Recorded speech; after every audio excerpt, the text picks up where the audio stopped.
In this video, we will talk about centralized system. We'll be covering 5 different topics in this video. The first one is what is centralized system, why we need centralized system, who needs centralized system, what are the advantages and what are the disadvantages of the centralized system. Before we move into the topic, I just want to make sure if you are subscribed, thank you so much. If you're not subscribed, do click on the subscribe button. So the first topic is what is centralized system.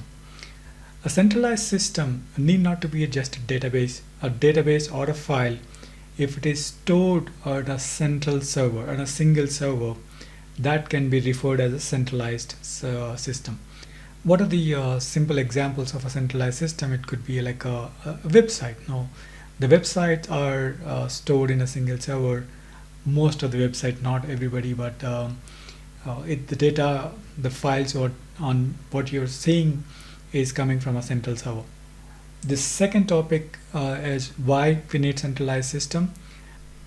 Why we need centralized system is because we need to maintain some of the information very simple way. Some of the websites, my website is on a single server. I don't need a multiple locations for the simple server. And similar to that, now whether you take a simple reservation system, bus booking or train booking or a flight booking, that can be happening from a single database because everybody should be talking to the single database at the same time. We cannot have multiple copies of the data because that's going to give you things like a double booking or maybe some other problem. So it's important for some of the use cases that the centralized databases or centralized systems are best suited. Now let's talk about the third topic. Who needs centralized servers? Who needs centralized system?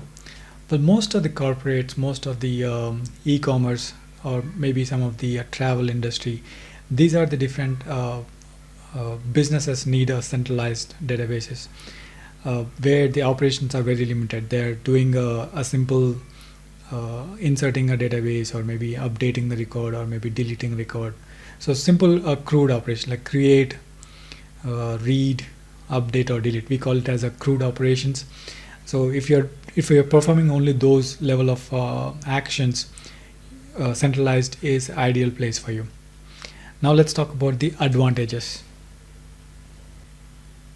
The first advantage of a centralized database is the maintenance.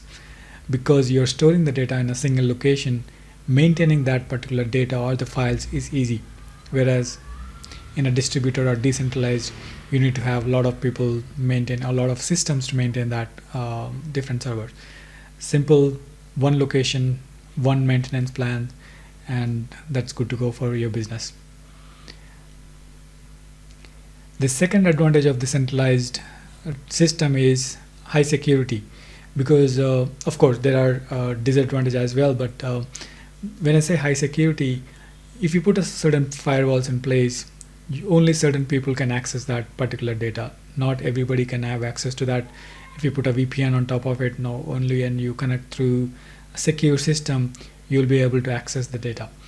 And from the application as well, if you have a good systems in place, security system in place, your data is always protected or your files are always protected.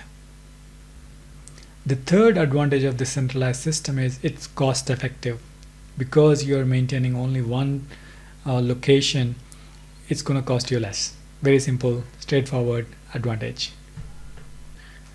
The next advantage with the centralized system is you can update the records in a bulk way because you're storing the data in a simple database.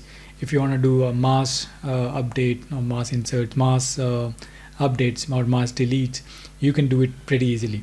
Whereas in the distributed, the replica is going to take time. And finally, the last advantage of the centralized system is speed. Because it's coming from a single location, the response time, the request time is fast compared to any other systems. Speed is definitely a biggest advantage. Speed is definitely one of the biggest advantage of centralized systems. So these are the advantages, and we'll talk about the disadvantages now. The disadvantage of the centralized system is, again, speed. I know I just talked about the advantage of the speed, but if you're maintaining your customer base across the world, and for example, my server is in Mumbai, and I'm serving my customers from, let's say, North America or maybe from the Europe, they will see a latency issue because their data, they're connecting from a different region. But people from India, they will have a very good response because it's local. But the moment you go outside the continent, the networks will have issues. So the speed is definitely a concern or disadvantages with the centralized system if your application is used across the world. The second disadvantage of the centralized system is, what if the server is crashed? It's going to be resulting huge losses for your business or maybe for your customer.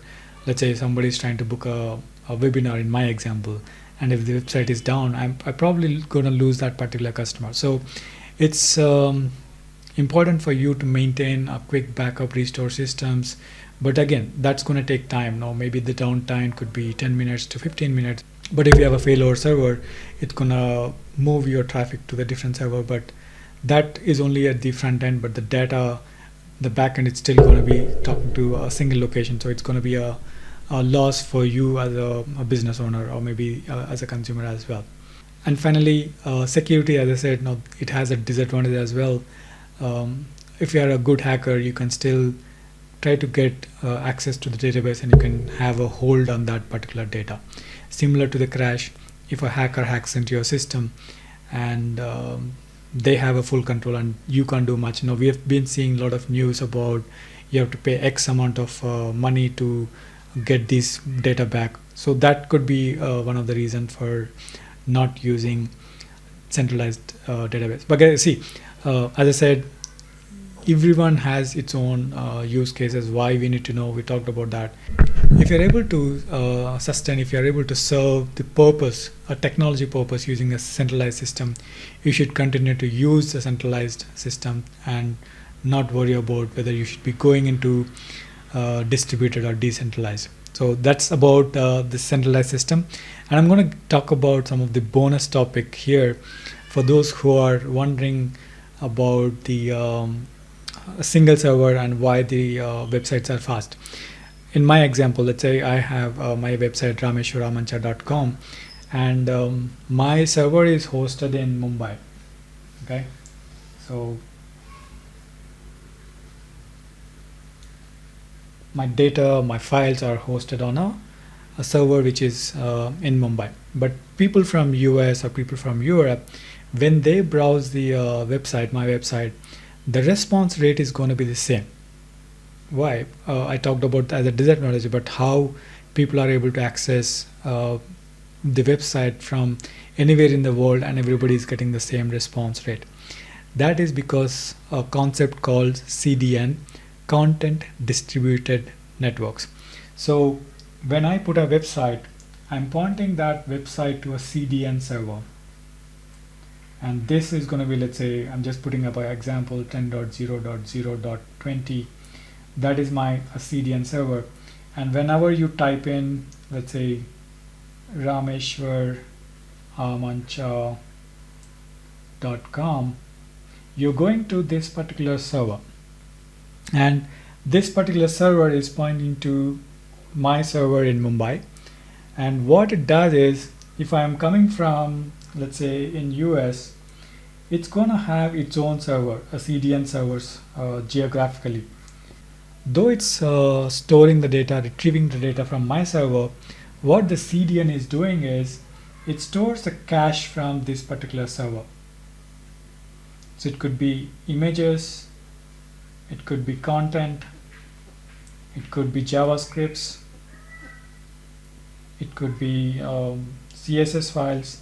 So each of these content servers from different locations, they're storing a cache. So let's say my database is about 20 MB, and when I access for the first time this particular stored content server, it gets the entire 20 MB data, and it's gonna send it to all these content distributed servers, CDNs, so that they hold the data. And whenever I access the data from, let's say, from the US, I'm going to the nearest US server, and this 20 MB is already stored in my cache, and it's going to be displayed to the user pretty fast. So that's why my website is little fast compared to the different things. So though the data on the server is still a single centralized system, I have something called CDN. So this CDN is accessing as a layer where it stores it stores some of the content which is frequently used, and it displays that data whenever you access the website from a different location. So this is how most of the website, if you see, the response rate is really good because they are using something called CDN. Alright, that's it on this video. I hope you learned what is a centralized system. If you have any questions on centralized system, do let me know. Put that in the comments below and I'll respond to you as soon as I can. And again, if you're not subscribed to my channel, do subscribe. And if you like this video, click on the like and share it with your friends so that they can learn what is centralized system. Thank you so much. I'll see you in the next video where we'll talk about decentralized system. And if you're liking my style of explaining things, if you're interested about blockchain technology, do join my upcoming webinar. The link is below. It's ram.cc/webinar, and where I'll talk about whether blockchain is right for you or not, if it is right, and how you can learn about blockchain technology. Thanks again. Have a great day. Bye.